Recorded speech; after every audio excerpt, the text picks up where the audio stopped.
Everybody, I'm glad that you've joined me here for Saturday Mike Talk. Hope that you guys had a great Christmas.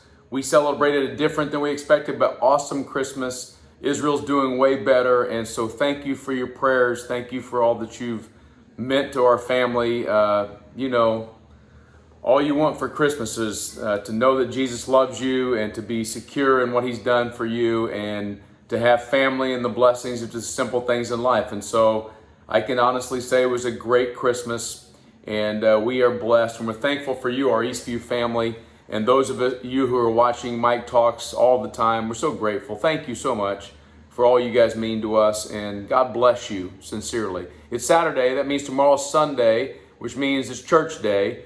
And even though we just celebrated our Christmas Eve special at Eastview Church, we're going to go on because there's more preaching to be done and more growing in the faith to happen. And I'm really excited to tell you tomorrow, I'm not going to be preaching. I'm still in Cincinnati, but one of the sons of Eastview Christian Church, Zach Thompson, is going to be preaching all three services live tomorrow, 9, 11, and then 10 o'clock at Bloomington, and online at all the usual locations. So Zach, I've seen his outline, I've heard him preach, and I know his heart. It's going to be a good word tomorrow about rest. So go to Eastview Christian Church, however you get there, virtual or otherwise, and just bless Zach with your presence, and then you're going to be blessed by the word that he shares with you. So I hope that you guys go to church tomorrow. That's a good thing to do on a Sunday. Today, though, I want to get us close to the birth of Jesus Christ. You know, now it's after Christmas, and we have a tendency probably to emotionally let down a little bit, but the Christmas story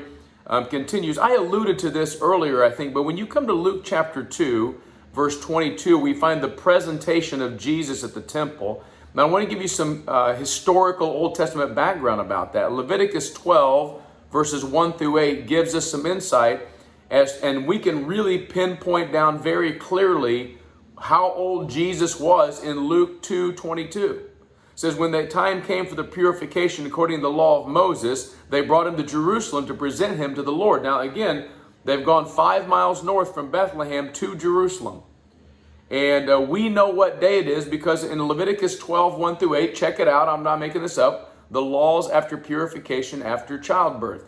If you had a male child, which Mary did, Jesus was a boy, then 7 days for her purification after that, circumcised on the 8th day, and then 33 days after the original purification from her childbirth would be 40 days total. Jesus was 40 days old when they presented him at the temple. Remember, we said this is when the guy that had been there as there was a prophecy, his name was Simeon, that he had come and he had sung this Nunc Dimittis, which literally means in Latin, now depart. Now your servant can depart in peace. And it was this prayer of thanksgiving. But on this 40th day of Jesus, after Jesus was born, on this day that we celebrate his birth after he was born, he met another person in the temple. Her name was Anna. In verse 36 of chapter 2 of Luke, it says, there was a prophetess, Anna, the daughter of Phanuel of the tribe of Asher. She was advanced in years, having lived with her husband 7 years from when she was a virgin.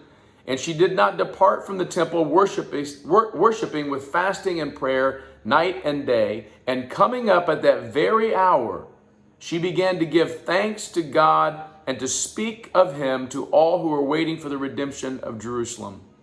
Anna was 84 years old, and she had been married for only 7 years, and then she had been widowed. And she dedicated her whole life to be at the temple with worshiping and fasting and prayers day and night. There's a fascinating story about that. You know how you can hear God clearly? She was a prophetess, one of the prophetesses in the Bible. You know how you hear God clearly? Pray a lot and fast a lot and be around where he's at, and that's what she did in the temple. But I want to focus on that last verse I read in verse 36 for this Mike Talk Saturday in Luke 2:38.